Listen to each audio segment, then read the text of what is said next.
So I saw some talk, I think it might have been on the message board, or it might have been a question that was submitted, but it really got me thinking about this idea of wearing colors that are not your own colors away from the face, and circumstances where that is a really useful thing to do, and circumstances where you can't really wear your own colors even when they're away from your face.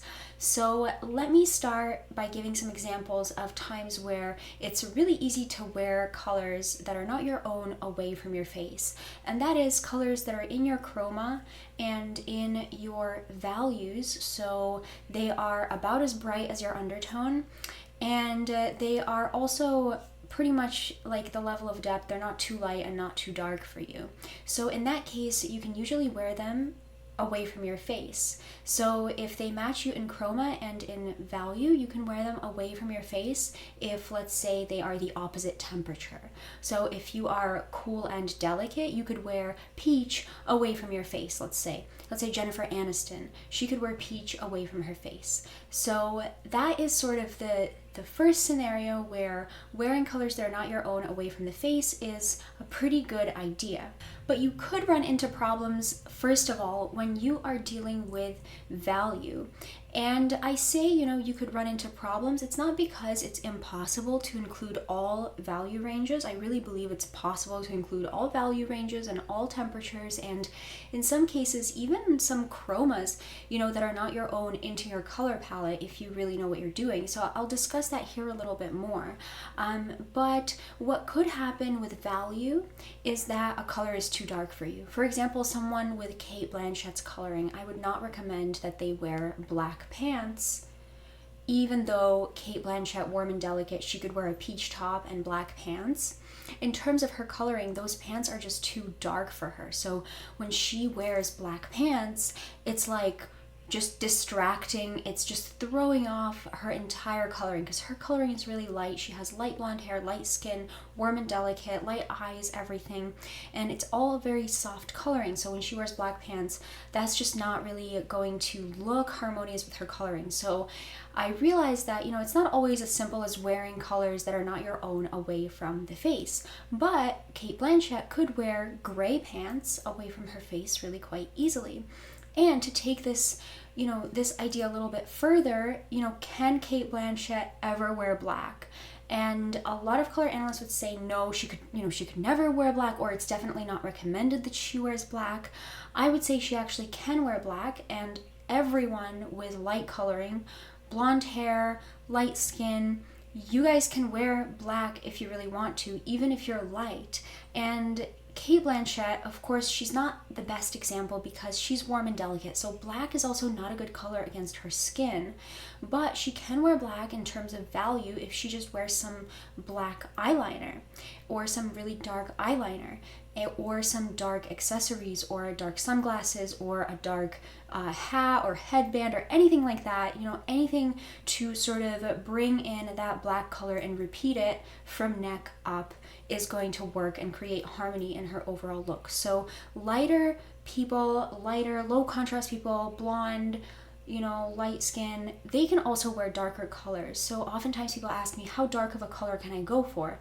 And I would always say, it really depends on your makeup. If you're willing to go for a dark eye makeup look, let's say, or if you are wearing sunglasses for most of the time that you're going out in this color, or a hat or a headband or anything like that, then yeah, you could wear quite a dark color if you balance it on top, so that's sort of the first scenario.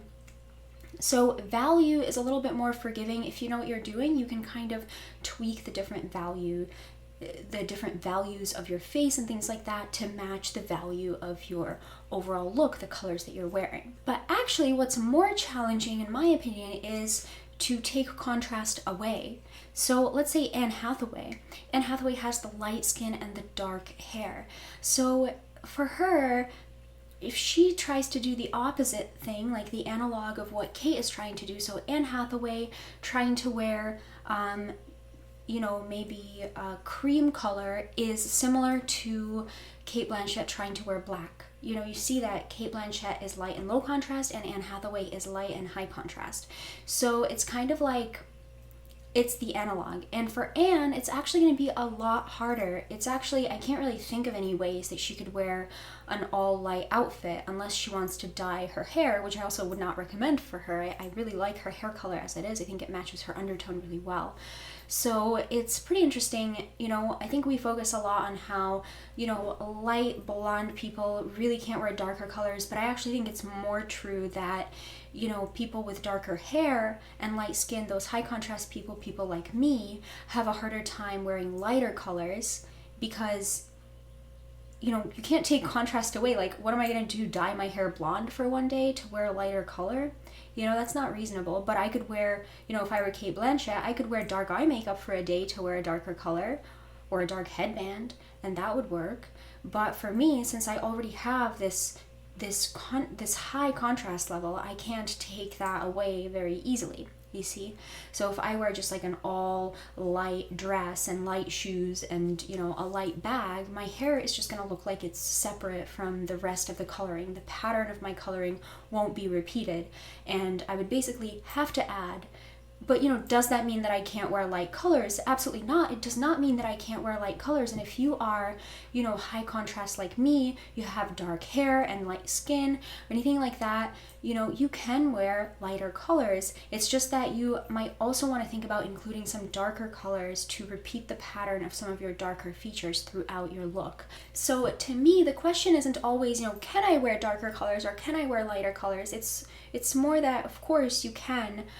There's just ways that you can do that. If you're light and low contrast, I already talked about that, with the eye makeup or sunglasses or accessories or something that are darker. If you are high contrast and lighter with dark hair like me, you could wear lighter colors. Of course, if you wear dark colors, it's pretty intuitive because you can see now, like, my dark top matches my dark hair and it looks pretty harmonious, right? But you could also wear a lighter top and wear black pants or something, or a black bag, or even black accessories just to tie in your darker hair. So I could even wear a pretty much lighter outfit and just some darker accessories or something like that to play into my contrast levels. If you're high contrast like Lupita, it's also difficult to take away that contrast. Her contrast comes from, of course, the whites of her eyes, the whites of her teeth.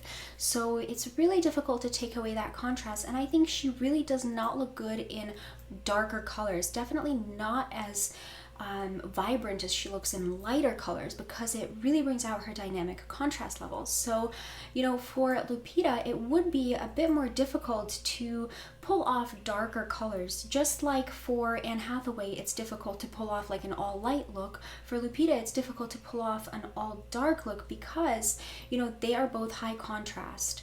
And you can't take away contrast as easily as you can add contrast. So for Lupita, what she could do is she could add some contrast. If she wants to wear primarily a darker color, primarily black even, she could wear something that has some brighter features to it, like even some white buttons or some white trim or something that is going to mimic the contrast levels that she naturally has to her coloring and repeat that pattern so that it looks harmonious. And in the same way for Anne Hathaway, she could wear those lighter colors but then add something darker somewhere else in her look to repeat the pattern of her coloring, because she wants to tie in the color of her hair into her overall look, the value difference. So the next thing we should talk about is also chroma, the brightness of a color. And that has to do a lot with, the delicate undertones. So the radiant undertones, they can wear a lower chroma color away from their face, and that's going to be fine, provided that the value is sort of well thought out and the temperature can be whatever. The temperature doesn't matter. If it's far away from your face, you don't have to care about the temperature at all. Even, let's say if you're a delicate undertone and you wear a really bright handbag, like a really bright yellow handbag, that could distract from you. Even though it's not near your face, it could still distract from you. Or if you wear bright pants or a bright skirt, even though it's away from your face, if you're a delicate undertone, it could still distract from your overall look, especially if you are low contrast too. Like if you're really light and you're cool and delicate and you wear fuchsia pants, You know, like if Jennifer Aniston wears fuchsia pants, they're still going to be really distracting from her coloring. They're going to clash with her coloring, even though they're not near her face. That's sort of still a concern. So it all depends also on what you sort of value, right? If you just want your skin to look really glowy and really amazing, then prioritizing wearing your own colors right near your face is going to take you like 80%, 90% of the way to just looking amazing in the colors that you're wearing. If you want to think about the overall look and colors not being distracting from you maybe, then you should think about the overall look and think about your overall coloring, your features, everything like that, and go from there. So to summarize, because I know this video was a little bit all over the place, but to summarize, what you want to do is near your face, wear your native chroma and native temperature near your face, and your skin is going to glow and look amazing, and the whites of your eyes are going to look sparkling, your teeth will look sparkling.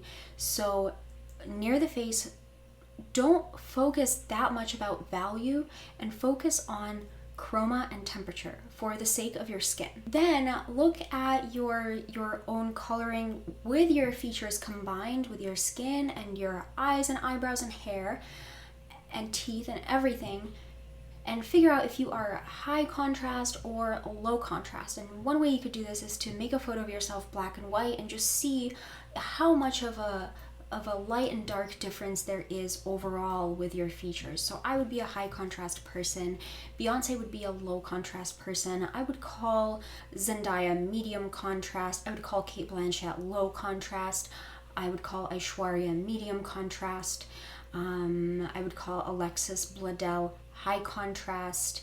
So then from there, once you figure out your contrast levels, then you can repeat those contrast levels in your outfit. So if you're high contrast, then you could wear a combination of light and dark colors.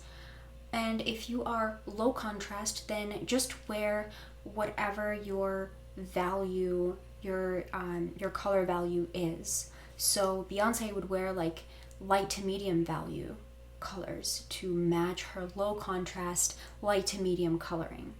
So if you are confused about like the values that are best for you, you could make the photo again black and white and try to figure out which value looks basically almost like consistent with your skin tone. So think of it that way. And then for brighter colors, if you can or can't incorporate brighter colors, I think it's just a matter of experimenting in that case. You can probably include brighter colors no matter your undertone, but if you're a delicate undertone, either cool and delicate or warm and delicate, then be careful with bright colors anywhere in your look because they could still distract from you. So let me know if you guys have any questions. If I left some colorings out, I feel like that might be inevitable because there are just as many color combinations as there are people. But if I left anything out specifically, if you feel like I left you out, then leave a comment down below. I will try to respond to it. And leave your comments in general and some points of discussion. I really love reading them. So I hope you enjoyed this, and I will talk to you guys next time. Okay, bye.